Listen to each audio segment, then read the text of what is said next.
Namaste, namaskaram, vanakkam, namo namaha, jai Ganesha. Please visit our website at classicalyoga.org, and there is a donate button if you would like to help us out. And please stand up for the Hindu, yoga, religious, spiritual, scientific, philosophical lifestyle.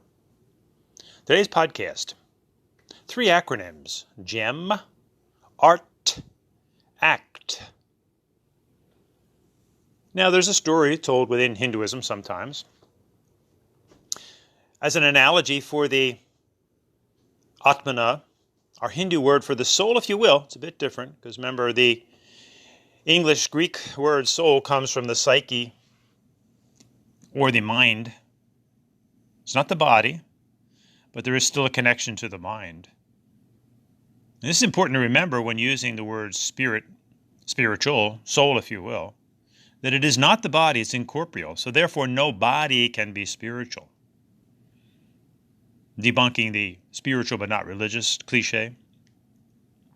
However, the Hindus term this inner essence the Atmana, which is not the body, but it's not the mind either. Atmana. Mana is mind, Atmana, not the mind.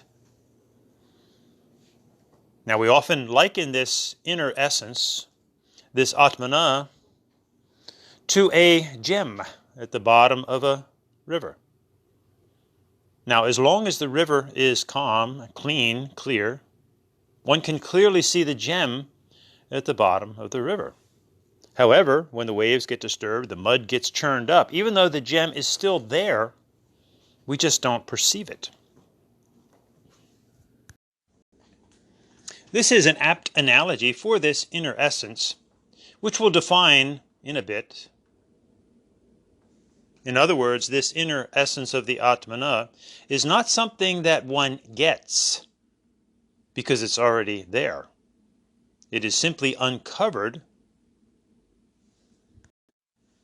by living a certain lifestyle that is conducive to this revealing of the inner essence of the Atmana. Now, in the Saiva Sampradaya, or the Saiva sect, if you will, of Hinduism, we wear the tripundra, the 3 stripes on the forehead of vibhuti. Vibhuti is interesting.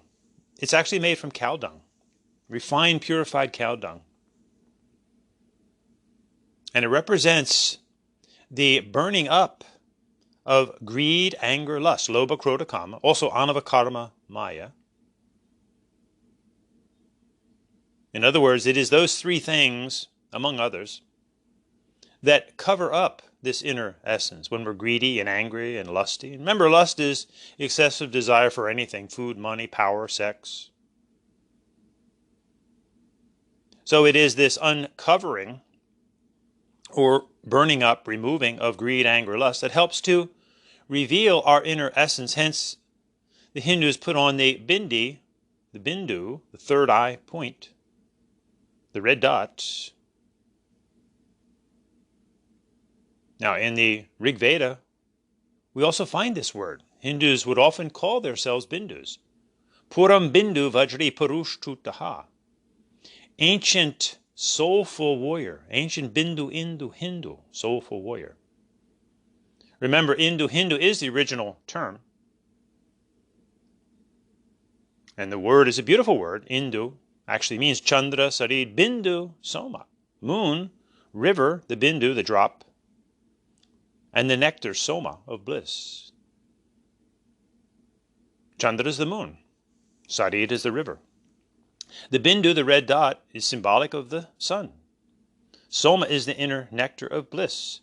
This is a reality, obviously. We worship, respect, if you will, the moon, the rivers, and the sun, without which there'd be no existence as we know it. And we tap into this common inner essence within all of us, this inner essence of love or joy or bliss. And these 4 words also detail what it is to be a Hindu. Hindus basically worship Shiva, Chandra, the moon, Sarid, the mothers, the Matajis, the sun, Surya Vishnu, and the Atmana within all of us, the Soma, the inner nectar. Hence this beautifully complex religion, this Hindu yoga, religious, spiritual, scientific, philosophical lifestyle. And it's complex because it's very old, so there's a lot to it. It can be boiled down with three simple Sanskrit Hindu words, Tat Tvam Asi, that thou art, meaning that we are that inner essence of the Atmana with a body, mind, and emotions. G.E.M is an important word when speaking of this inner essence. For how does one get a gem, a diamond, for example?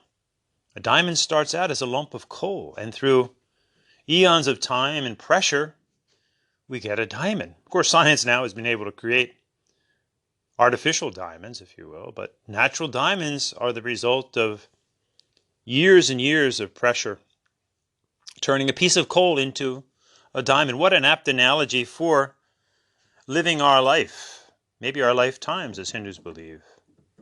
That we go through these myriad of experiences, the joy and the sorrow, the stress and the relaxation, that puts pressure on our body, mind, and emotions to ultimately reveal that which was always there, the inner gem.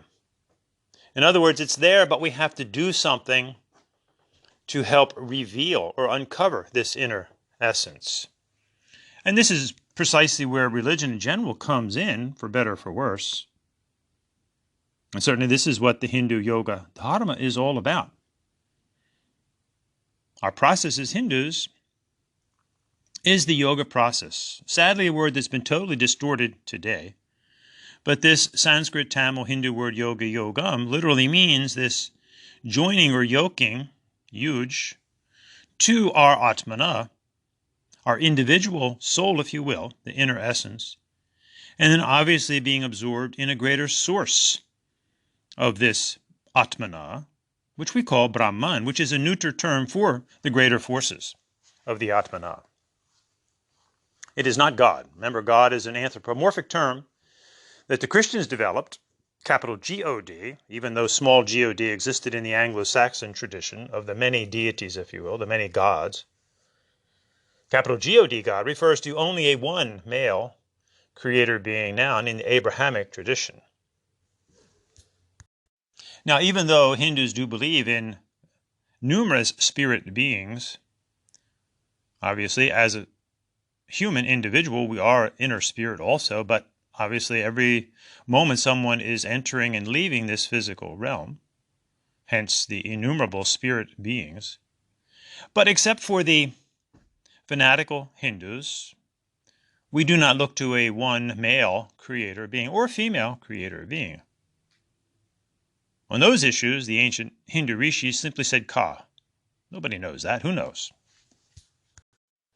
What we do know is that we are this inner Atmana, which is a provable experience. So let's look at this inner gem. It consists of basically three things that are actually the outcome of what's always there, the no-thingness, the empty space, the more nothingness than somethingness in the universe. We call that Tat, to use a word. And we go there every night when we go into deep sleep. That which preceded the Big Bang. The no-thingness which is within creation, which is obviously all-encompassing and is there when creation is over. The zero, this is the binary system. Remember, it was the Hindus that came up with this numeral zero for calculations. The mystical, magical 0 and 1 that makes life compute, the binary system.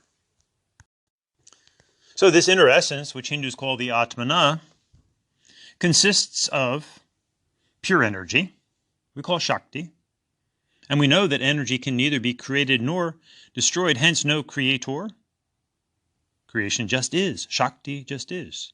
Shakti happens, if you will. Be a good bumper sticker. Pure energy. Also, we know that there is light. Visible light, invisible light, photons. And as humans with emotions, we feel an inner experience of bliss, joy, satisfaction, contentment. So this inner essence, which Hindus call the Atmana, in English would be love and light and energy, or Sat Chit Ananda. Out of the Tat, no-thingness, comes the pure existence, Sat, that is life itself, that is creation, Sat. Chit is the pure energy, sound energy, light energy. And then heat. And heat translates into the human emotion of warmth or love. Love is a warm experience, the inner bliss, the moments. Sat Chit Ananda. In English, simply love, light, and energy. Om, this are we with emotions, mind, and body. Totally provable. The inner essence of all. The inner gem that is always there. And it's either covered up or in various stages of being uncovered. Hence, perhaps unbeknownst to many, this is actually the process of living life itself, and found to one degree or another in all the religions of the world is an attempt to realize this inner essence, this divine experience, externally, internally. Now, it is the Hindus that see this both internally and externally. Hence the essence of Tat Tvam Asi, that thou art. We are this Atmana. Now, the question then becomes, how do we uncover or realize this inner love and light and energy? This is where, obviously, adhering to a certain kind of a lifestyle that is conducive to experiencing more healthy and positive, if you will, love and light and energy, because those three things can actually be used in a very negative way, if you will. Of course, energy is just that. It can be used for good or for bad. We can use energy to help others, or we can use it to build a bomb and hurt others. Light, too. Light can be used to blind people. Light is also enlightenment, revealing. So, too, with love. Love in its lesser degrees, if you will, can be very selfish, self-centered, narcissistic, Machiavellian. So these three qualities of love, light, and energy, the inner essence, can manifest in very beautiful, positive ways, using one's love, light, and energy to enhance one's life and the life of those around one, or in a very negative way, in a very selfish, self-centered way. Hence, Hindus understand a concept of young and old souls, if you will. For it is the young soul that misuses their love, light, and energy, and the older soul, through experience,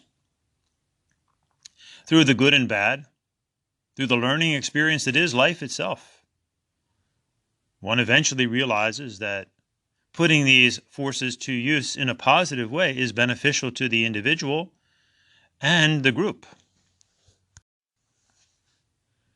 This is the inner gem within all of us, and many of our fellow mammals as well. Those of you that have pets, dogs and cats, for example, know that they too exemplify sometimes more than many of us humans do. They exemplify this pure love and light and energy and acceptance and loyalty, compassion, all those qualities that come out of that experience.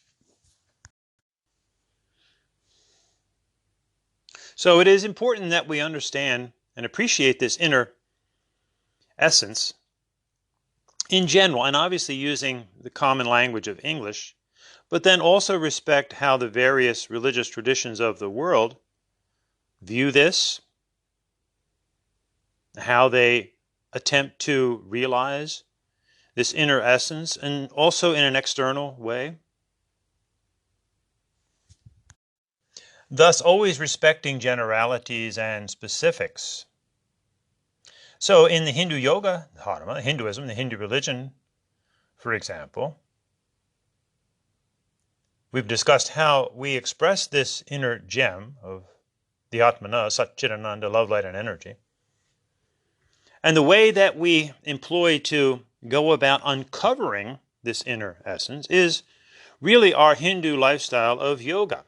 This word that has been so distorted today, this is the lifestyle of Hinduism, this yoking to this inner essence, and then a greater source from which it comes. And this is not so difficult to understand.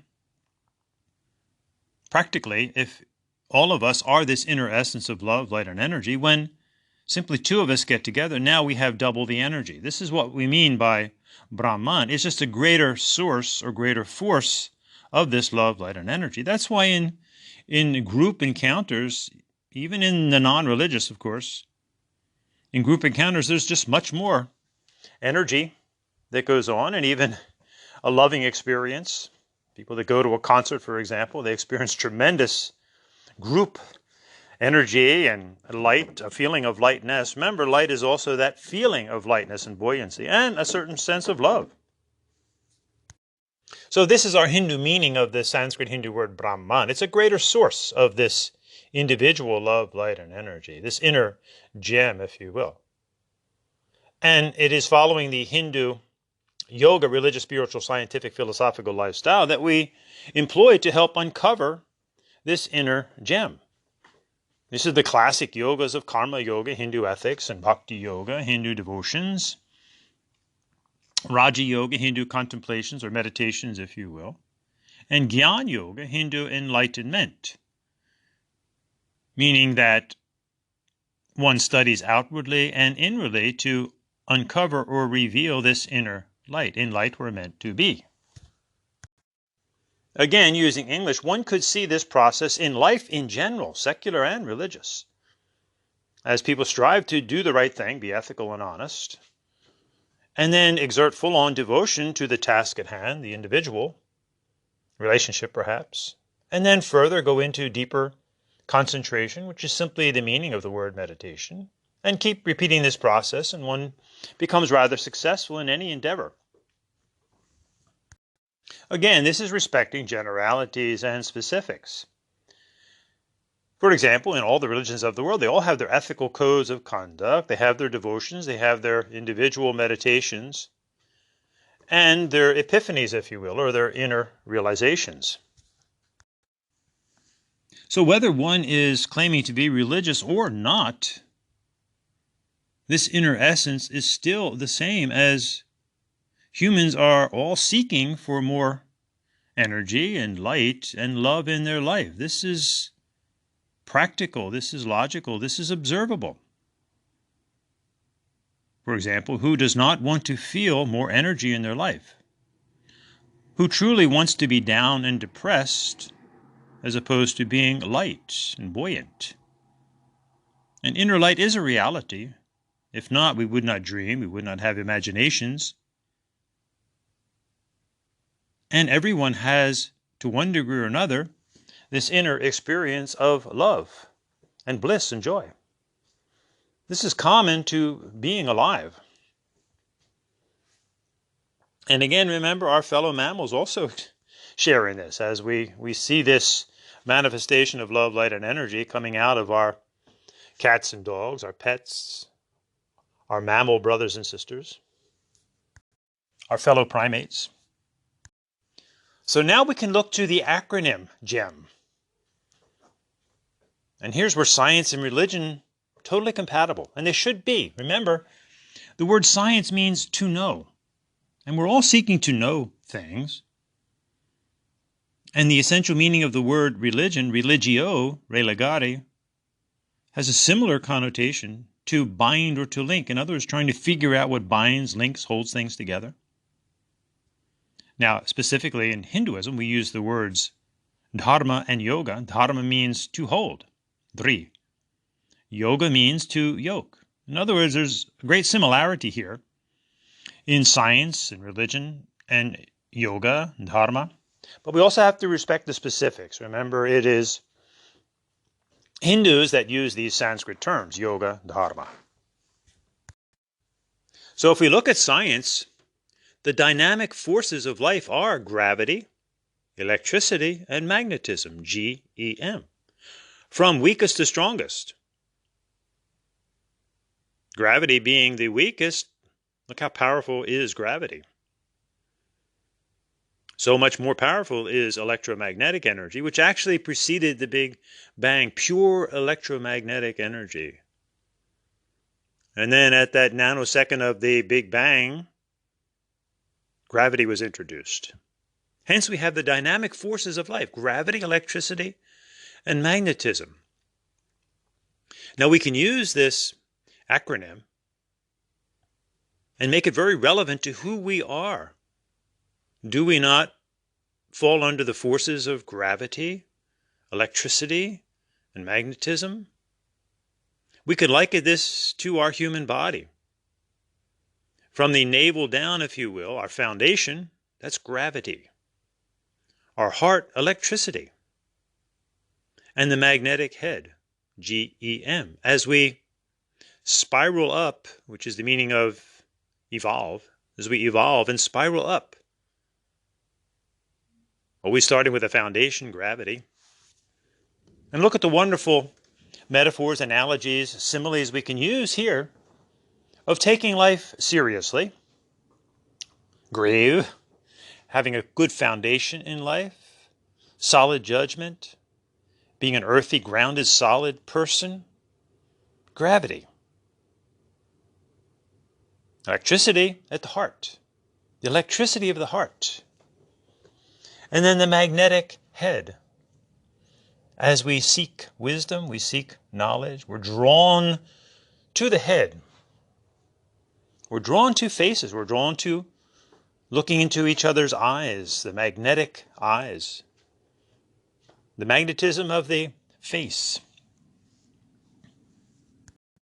So we can use this acronym to create a substantial, healthy lifestyle of always having a strong foundation, being very electric, and being magnetically drawn to ultimately positive, good, healthy things, lifestyles. Now, in the Hindu yoga dharma, we also associate these dynamic forces, these scientific principles, with the various deities that we have in Hinduism. It is now with the introduction of spirit beings that many have a problem. This is where we have the ongoing debates between theists and atheists, if you will, which we'll get into in a moment. But here's a way to look at the various spirit beings of the world. And obviously they become anthropomorphic. They may look like us, male and female. They may have various combinations, such as in Hinduism, we have the famous Ganesha, who has an elephant head and a human body. How do we look at these spirit beings in all the religions of the world? Well, here is one way, two ways, three ways. One may look at these various spirit beings, if at all interested. Remember, one does not have to go there. Simply uncover the inner gem of love and light and energy. And just that alone would make for a much more peaceful world, would it not?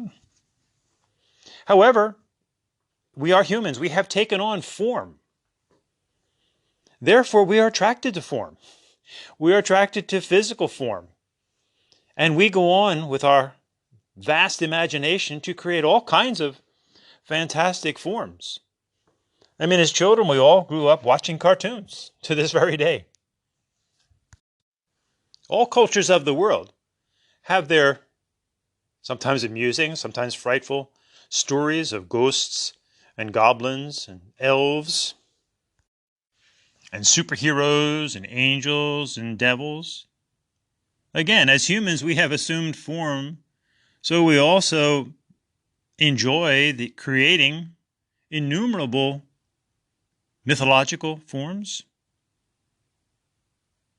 And there can be great entertainment here. Obviously, in all times throughout history, people have always been attracted to these mythological figures, these superheroes, these villains. Look at the popularity of movies to this very day. Superman, Batman, Green Lantern, Justice League, and the villains, the Joker, the Penguin, Cyclopses, and the superheroes that come on to the scene to defeat these evil demons, if you will. As humans, we just continue on to create these imaginations, these mythological figures. It's great entertainment. And much of the time, they're symbolic representations of qualities in life that we seek to develop and those that we seek to avoid. This is just what it is to be human. Telling tales to each other, fairy tales. We take it with a grain of salt. We take it with good humor. Every Thanksgiving in America, Macy's has the Macy's Parade, and there rides Santa Claus and many other mythological figures. We can have fun with this. It is in this vein, I think, that we should look at these various spirit beings around the world. So here are three ways that, as a Hindu, for example, we could look at these, and this could be extended to other people as well. Number one, we can look at all of this as great art, imagination that comes out of what it is to be alive, to be a human. Look at the popularity of Disneyland and Disney World.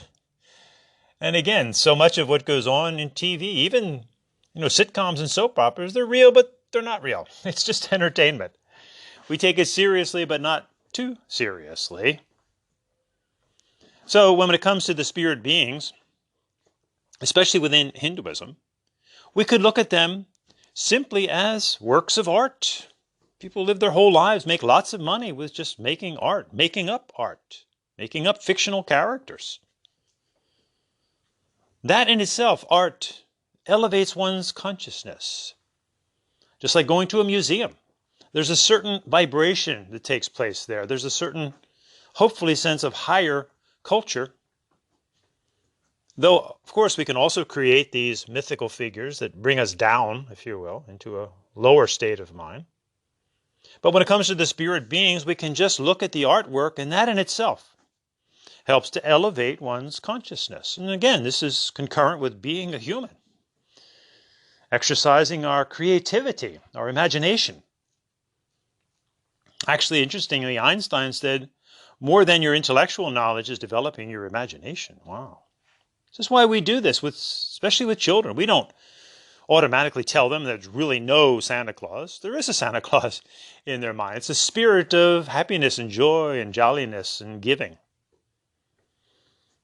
They believe in the tooth fairy initially. And we don't debunk this. We allow children to grow, and they will pass the same thing on to their children. Why should it be any different in the various religions of the world? Of course, if we tend to go into the extreme fanaticism and superstition that actually is a Santa Claus living at the North Pole or a tooth fairy, then we run into trouble. So too with these spirit beings. Whatever experience one may have within themselves of these spirit beings, it's just that. One must keep that area personal or relatable to those of a like mind. This is where we often get into trouble in religion, when we take these invisible spirit beings and try to make them requisite knowledge for the whole world. This is when people rightly criticize religion. So we could look at these spirit beings, especially within Hinduism, relevantly, as great works of art. And then, obviously, when you see an elephant head and a human body, or a monkey-faced deity, or a deity with multiple arms, there must be a reason behind that. This is the second way we can look at these spirit beings. What is the symbolism? What is the lesson? And indeed, this is something that we can apply to all of the mythological figures throughout time, throughout history, throughout humanity. What's the symbolism here? What's the lesson that we're trying to learn? Rather than taking it as absolute fact of a reality that happened, what's the lesson behind that? Because this is the way we often teach. We teach through parables, through stories, through analogies, through metaphors. So what's the lesson? So for example, if we look at the Hindu deity Ganesha, he has an elephant head and a human body, and is considered a divine being.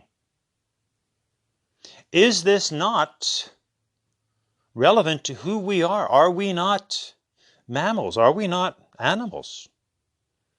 But are we not specifically humans? And if we do examine, reveal, uncover this inner essence, many refer to as the soul, Hindus call the Atmana, of love, light, and energy, a spirit being, are we that also? See the relevance here? Ganesha is considered animal, human, and divine. So too are we, animal, human, and divine. Could we not also liken this to the scientific principle of the G.E.M principle, gravity, electricity, magnetism? Gravity, in our human body, from the belly on down, if you will, is our animal nature. Note how we share with our other mammals evacuation, procreation, digestion. In Hinduism, this is the first three chakras, Muladhara, Svadhisthana, Manipura, from the anus to the genitals to the gut, if you will. We share this. This is our animal nature. And we often liken the human heart then, the electricity of the human heart, to just that, to humanity, love, compassion. It's not for nothing that we send hearts to each other on Valentine's Day. Why the heart? Why not a picture of a kneecap or an elbow? Because it is at the human heart that we feel this inner love, this bliss. Anyone who has ever experienced that falling in love experience, if you will, it's an expansive feeling at the heart. So too, the opposite. When one apparently falls out of love, one feels crushed. Their heart is crushed. And they'll even say it, my heart is crushed. Or may even hold their heart and bend over. The electricity of the heart, the humanity of the heart. On into the deity head, if you will, the magnetic head. Again, why Hindus wear the third eye, point the bindi. They want you to look there.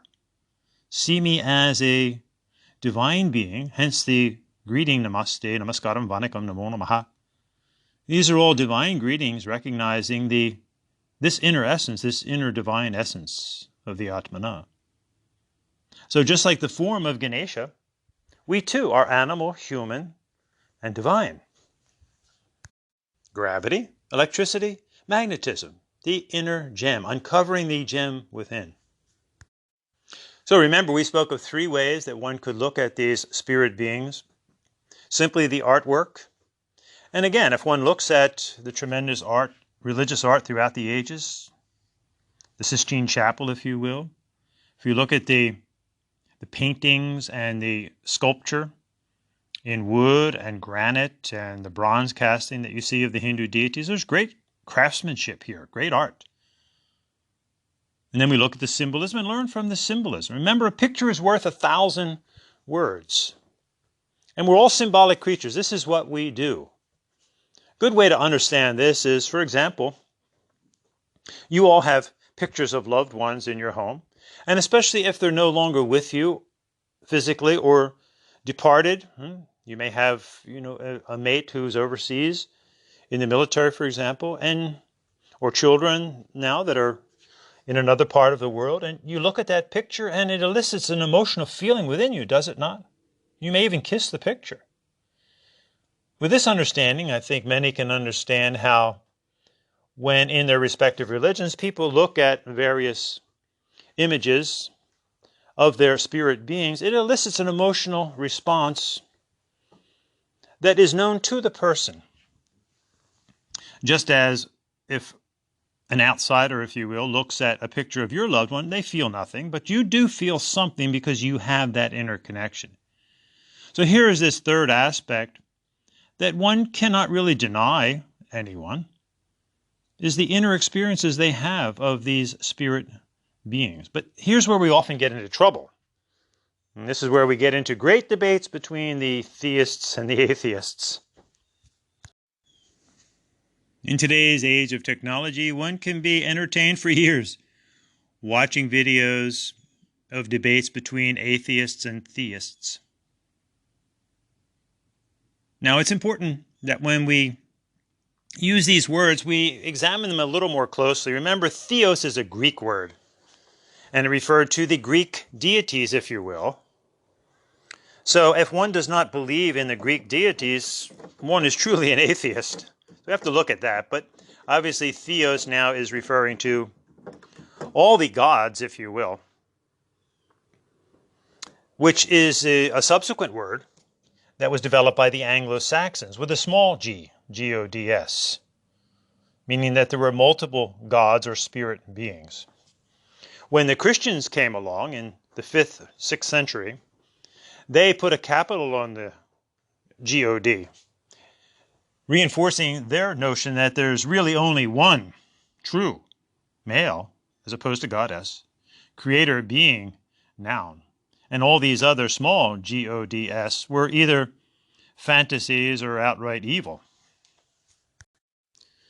So in today's parlance, when one declares to be an atheist, they're generally meaning that they don't believe in any spirit beings, not simply the Greek spirit beings, but any spirit being within any tradition. And the theist, of course, believes in one or more spirit beings, but typically the theist is a Christian. Hence these debates go on. Or the other monotheistic religions. This is generally where you see these debates taking place between theists and atheists. So it's worthy to reflect for a moment that in the monotheistic tradition, you have actually 3 traditions, or 4 actually, if you look back to Zoroastrianism, and then subsequent Judaism, and then Christianity, and then Islam. So one could rightly say, with the one true male creator being and his book, Please Stand Up. So right away we see the absurdity of a monotheistic viewpoint. And the atheists are quite right to point out this monotheistic exclusivity that is totally unprovable. To date, no one has ever proved that there is a one male or female creator being, no matter what terminology is used, in what religion. So we have a classic swing back and forth between the theists and the atheists. But like the G.E.M principle, remember we live in a triune world. It's not always just black and white. There are nuances in between. It's wise to always keep the image of the seesaw or the teeter-totter in mind as we, as humans, seem to go from one extreme to the other. This is the playground of life. We swing from one side to the other, but there may come a time when one decides to stop this swing and walk up to the middle, having one foot on either side. In other words, having been perhaps of both extremes, balancing now in the middle where one neither falls flat on either side, neither being an atheist or a theist. In this case, one might be referred to as a realist. Hence we have an acronym ART. We have the atheist on one side, we have the theist on the other side, but a balance in the middle of a realist. And our discussion on the G.E.M principle is really one of looking at the reality of who we are. Can we deny that we have this inner essence of energy and light and love? Yes.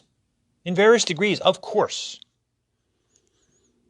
And this inner essence has now manifested in this specific body, mind, and emotions that we all have. And in our animal friends as well. And as Hindus, we say that this inner essence actually transcends the mind itself, hence Atmana. In other words, this inner essence of love and light and energy preceded the physical form, is now in the physical form, and will continue on when the physical form is no more. Therefore, from this balanced approach in the middle, there is perhaps a time for physical form and spirit forms, the materialist and the theist, and a time for atheism when there is no form, no outer form, no material form, no spirit form either, just pure love, light, and energy. And a step behind that, the Tat experience, if you will, using a word, that experience of no-thingness. Thus becoming an artist of life, which takes a lot of work, a lot of effort. Any artist will tell you that, whatever they're involved with. Music, painting, dance. Art forms are learned through repetition, through practice.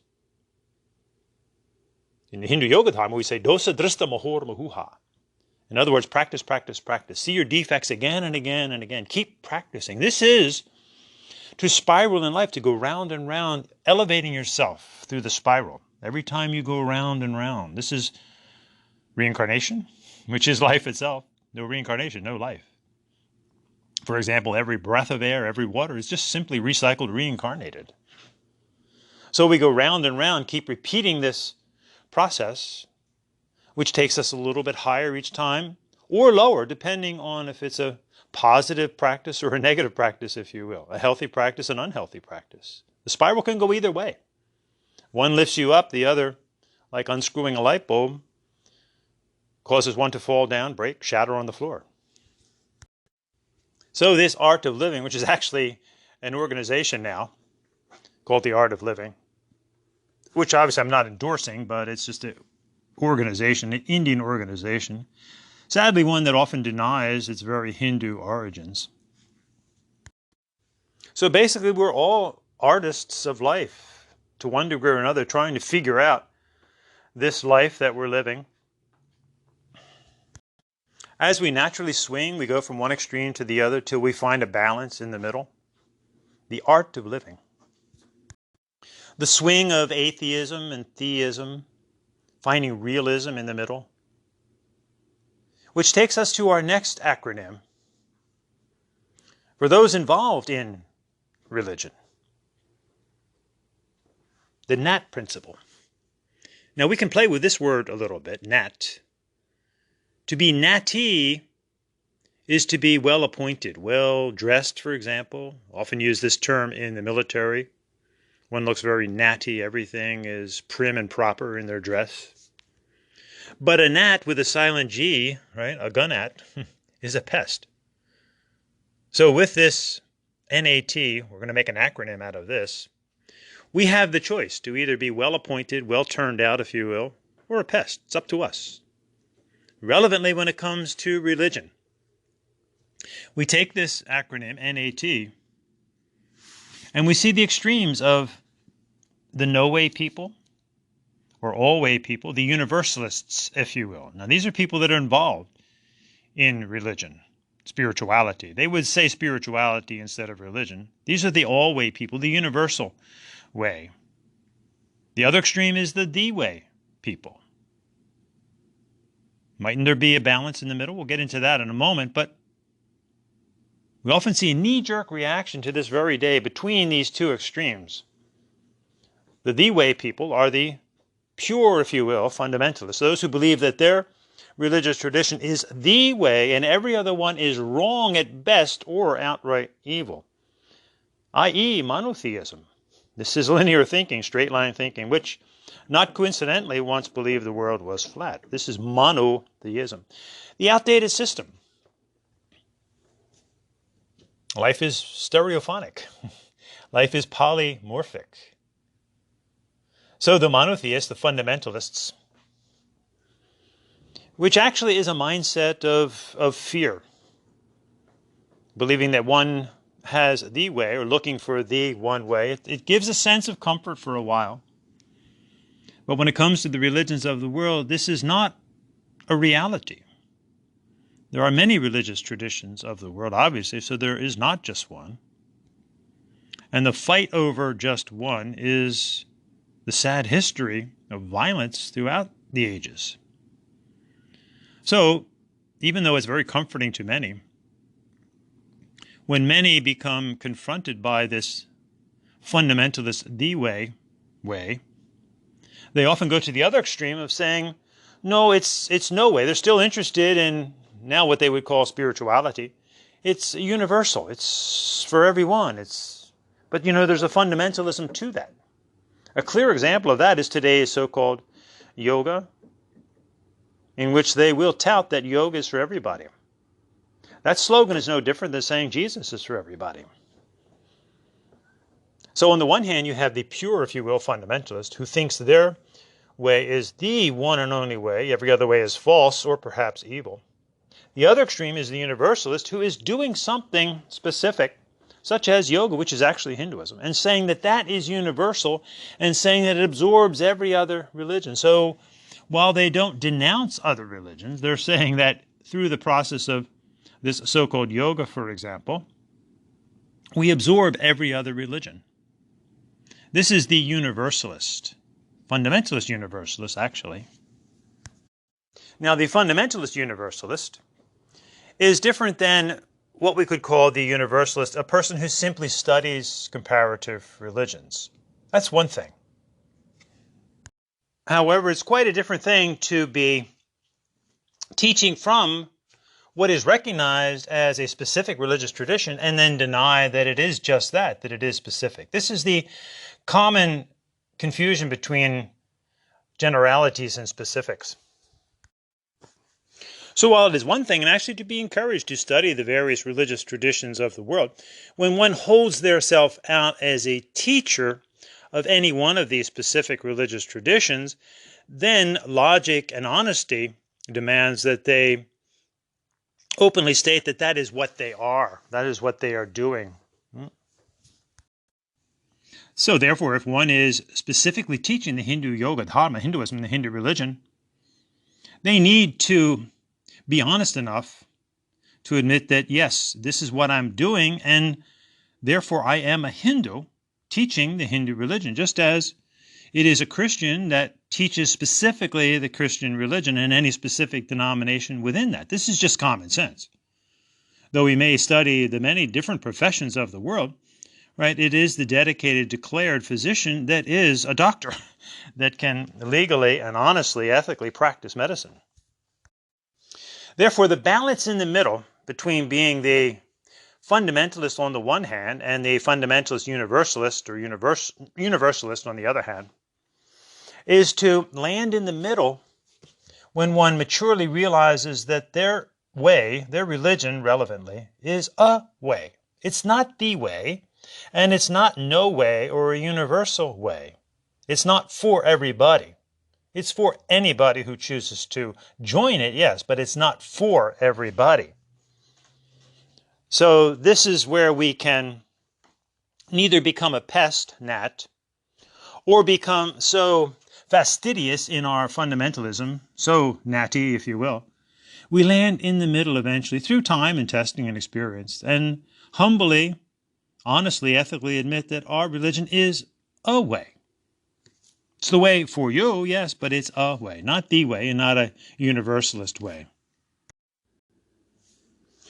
So getting through any one lifetime is an art. So if we look at this acronym once again, it helps to alleviate much of the tension between the theist and the atheist, because they each make a very valid point. The atheist will quite rightly declare that they do not need any authoritative God or deity, any God at all, to tell them that they are a moral, honest, upright, ethical, honest creature. While the theist, on the other hand, demands that one must adhere to a one specific deity in order to be saved. But each one actually presents a problem.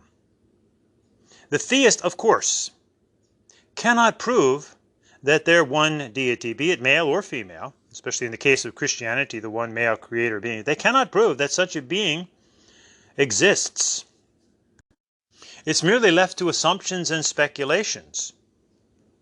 So when confronted with this kind of theology, and remember, theos is now referring to that one male creator being, it's always wise to revert back to the basic statement that please prove that this one male creator being exists. And to date, it has never been done. And that is where they claim that their morality comes from. And the atheist, on the other hand, quite rightly says you cannot prove that such a being exists or ever existed. But the atheist also has a problem, because when queried, well, where does this inner sense of morality, of right and wrong and goodness come? The atheist cannot give a clear answer on this, and many postulate that, well, this is just the outcome of natural selection, of survival of the fittest. In other words, if we were not moral and ethical and we did not try to do the right thing, we would not exist to this day. We would be wiped out. However, when we look at this ART acronym, like the NAT principle, mightn't there be an inner balance here? Neither falling flat on the theist or the atheist, but in the middle of a realist. The reality of who we are. Undeniably, we're here on planet Earth with a body, with a mind, with emotions, and we do all have this inner energy and light and feeling of love and bliss, which then causes one to ultimately do the right thing. This is the soul, if you will. Hindus again call it the Atmana, not our mind. So this realization would go a long way to alleviate this tension between the theist and the atheist. Let's get real. Now, in the Hindu Yoga Dharma, we do specifically talk about this reality and define it as Satchidananda, love, light, and energy. And the essence of Hinduism is Tat Tvam Asi. Everything else is kind of icing on the cake, all the stories, all the deities, the mythologies. They're great teaching tools and lessons that we can look to, but we don't absolutely need. We have numerous scriptures within Hinduism. We can use them or not. It's up to us. But it's ultimately about self-inquiry, this inquiring of who we truly are. Tat Tvam Asi, that we are that love, light, and energy with a body, mind, and emotions. But let's just discard all of that for the moment and just look at what it is to be real. Look at life in a real way, the reality of the fact that we are all here on this one planet with a body, mind, and emotions, and we all do have this inner energy and light and sense of love that we express in various degrees, from a very gross expression to more refined and subtle expressions. This is really the ongoing development of compassion, empathy, being able to feel how another feels. And how do we do this? Well, if we look at the word compassion, we first must have passion.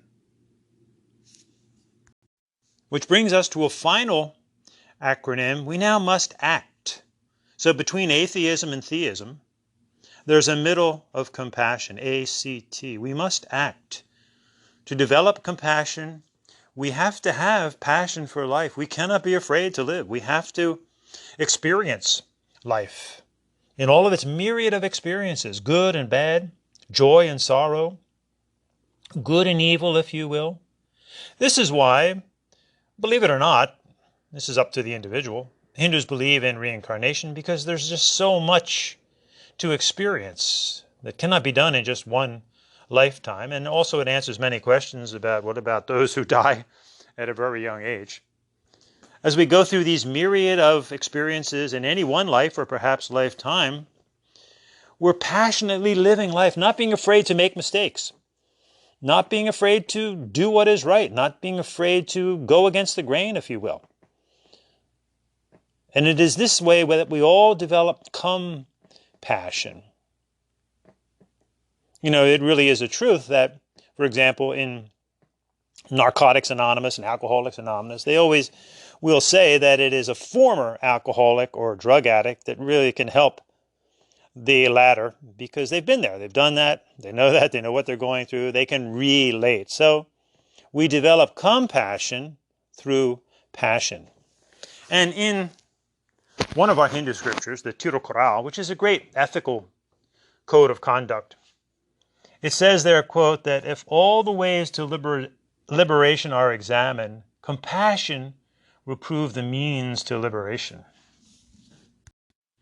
Let's all seek to be free, to exercise our compassion. And freedom is, in essence, not free. It takes a lot of hard work to uncover the inner gem. To become an artist the art of living. To develop a balanced life and not be a gunat, a pest. And to really work at it, to act, and develop that compassion, the means to liberation. And this compassion is truly understanding, which literally means that, to stand under, rather than to arrogantly stand over. It is advisable to study the various religious traditions of the world, of which there are many. Hindu, Buddhist, Jain, Sikh, Taoist, Shinto, Zoroastrianism or the Parsis, Judaism, Christianity, Islam, Celtic traditions, indigenous traditions around the world, Hawaiian religion, Eskimos, Native American traditions, the Aboriginals of Australia, which is, interestingly, they date their cultures back 40,000 years. So it's wonderful to study these various traditions because these are our fellow human beings on the planet.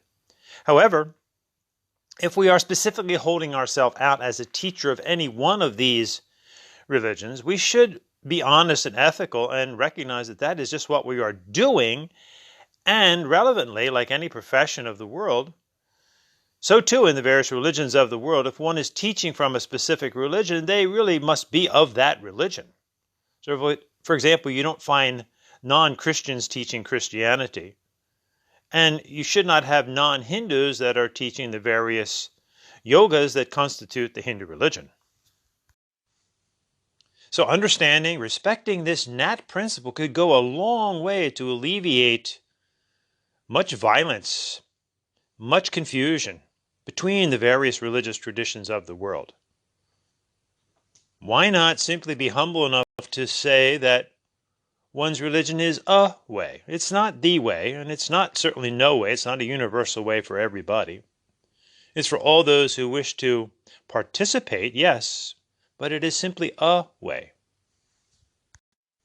This attitude, this balanced attitude, of course, takes maturity, and it really is an expression of compassion, which leads us to the final acronym, if you will. We have to act, ACT.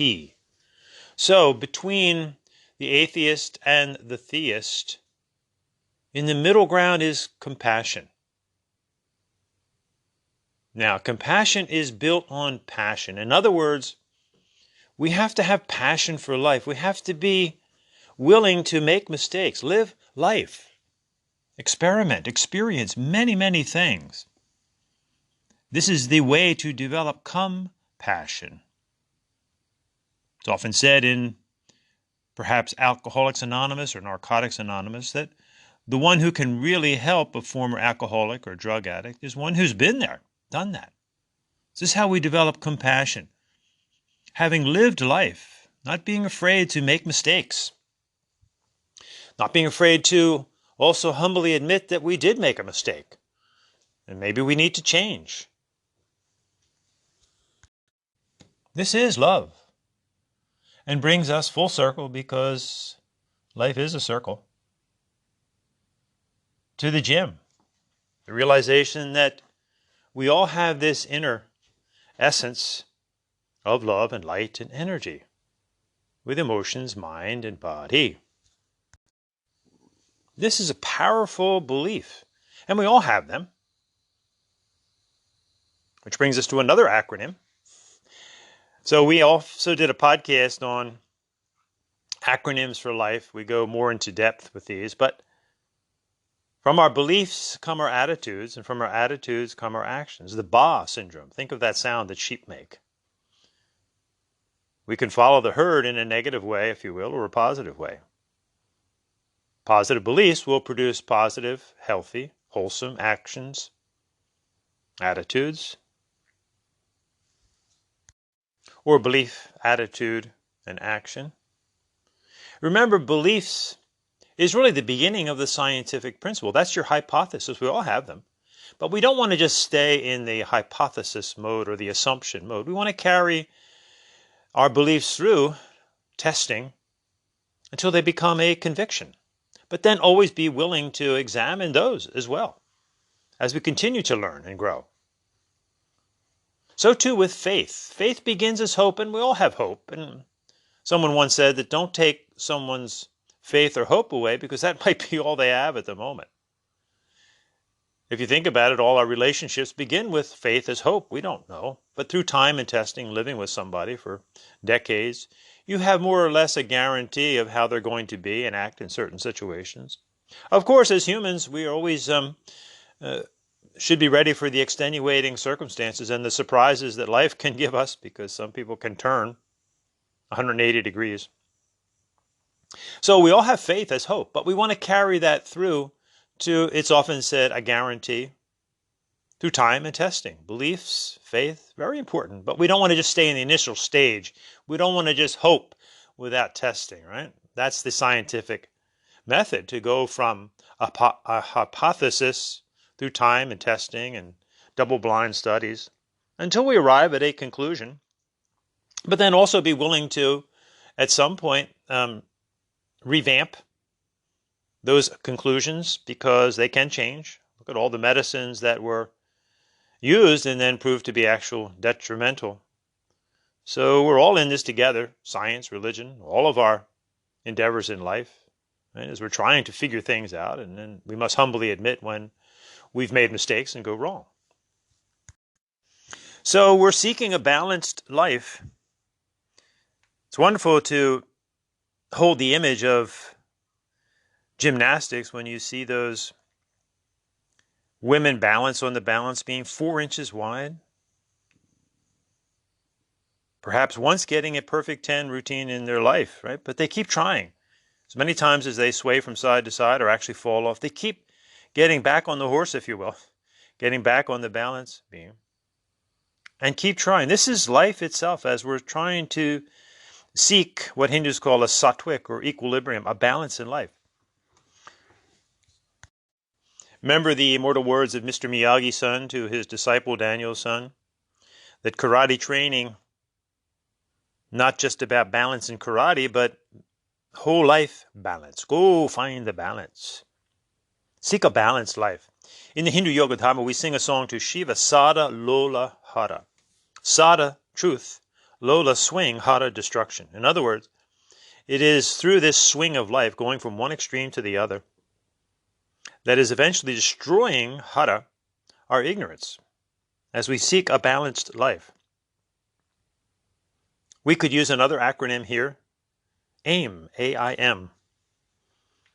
Focus, aim. What is our focus in life? What are our aims in life? This is our individual life. Look at AIM. You have, to use the Hindu term for the soul, the Atmana on one side. You have the many on the other side. So you have your individual Atmana, your soul. You have the manyness, other people, on the other side. And you have your I, your personal self, your ego nature in the middle.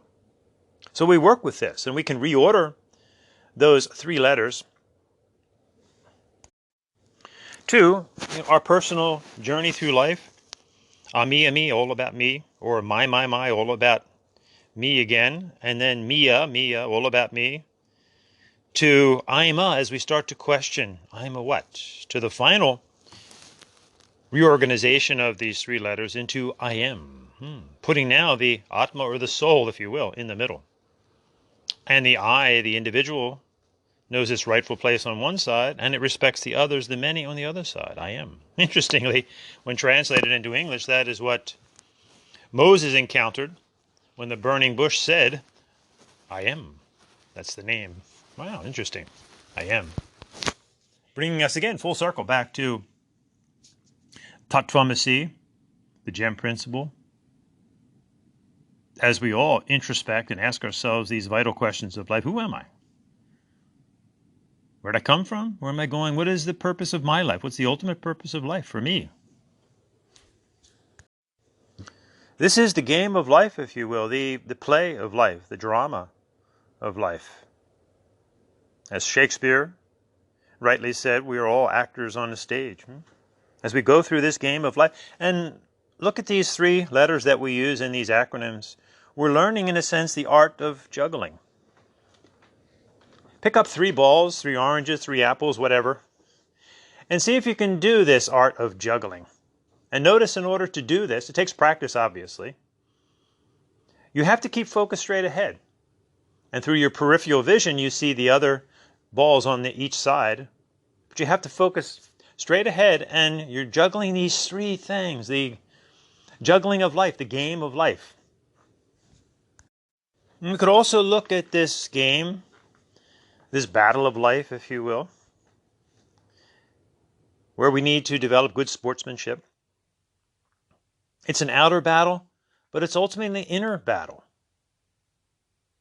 We could look at this as a battle between our inner essence, that soul, the Atmana, and our left and right brain, our masculine and our feminine nature.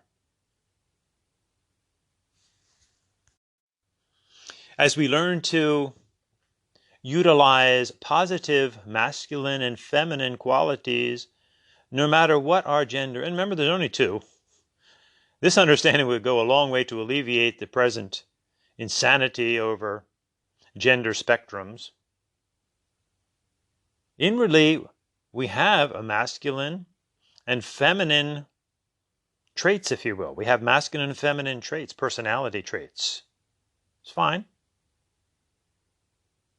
irregardless of what our outer gender is. So if we look, for example, at positive masculine characteristics, and in Hinduism we study this. This is the area we call Kundalini Yoga. We study the 2 hemispheres of the brain, the Pingala and the Ida, or the masculine and the feminine, respectively. And again, the Bindi, or the third eye point, is representative of seeking a balance between the 2, between the swing. So positive left brain masculine qualities are analytical, logical, rational, thinking area, fine. But negative masculine qualities, no matter if we're a male or female, hardness, crudeness, meanness, intolerance, Positive female qualities, soft, intuitive, gentle, creative, spontaneous. Negative female characteristics, cold, indifferent, erratic emotional highs and lows, depression, anxiety. We can clearly see that whether we're a male or female in this particular life, we all may experience the full spectrum, if you will, of masculine and feminine. Obviously, we figure out that it is the positive masculine and feminine qualities that make for a balanced life, no matter if we're a man or a woman. And we clearly see this in Hinduism. We have a deity called Ardhanarishvara, which shows Shiva and Parvati merging, melting into one being. This left and right brain, Ardhanarishvara, half man, half woman. So that we, whether we're a man or woman, we become positively analytical, logical, rational thinking, but we're also soft, intuitive, gentle, creative, spontaneous. This will go a long way to alleviating the extremes that at first we get stuck in, but later we learn to use as we now enjoy this swing of life. We find this rhythm, this dance of life, the beat of creation. The inhale, the exhale, the creation, preservation, destruction, day and night, light and dark, male and female. So that we don't get stuck and fall flat on one extreme or the other, at least not for too long. So when we get stuck in the left brain, the masculine brain, we often can't see the forest for the trees. We're hugging our tree, but we really can't see the other trees of the forest. And obviously, being stuck in the right brain, the feminine brain, the universal perhaps, we can't see the trees for the forest. We don't respect the specific trees of the forest. So like our fellow primates, we participate in this swing of life. Maybe we're not swinging from branch to branch, tree to tree anymore, but we're still swinging. As we are really all in this journey together, as we go from untruth to truth, continue the process, humbly admit our ignorance, what we don't know. As we move to an ever more enlightened state of being, if you will, And then tapping into this inner gem, this inner nectar, this inner bliss, if you will, of love and light and energy. And seeking a more peaceful life. But remember, peace is not merely the absence of conflict, but the presence of justice. The scales of justice.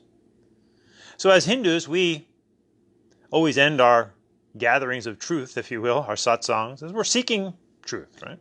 We don't have all the answers. Nobody does.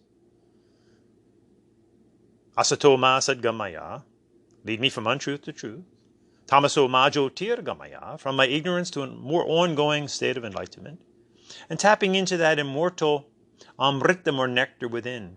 Mrityorma amritam gamaya, seeking peace. Shanti, shanti, shantihi. Enjoy the dance. Enjoy the swing as you uncover the inner gem.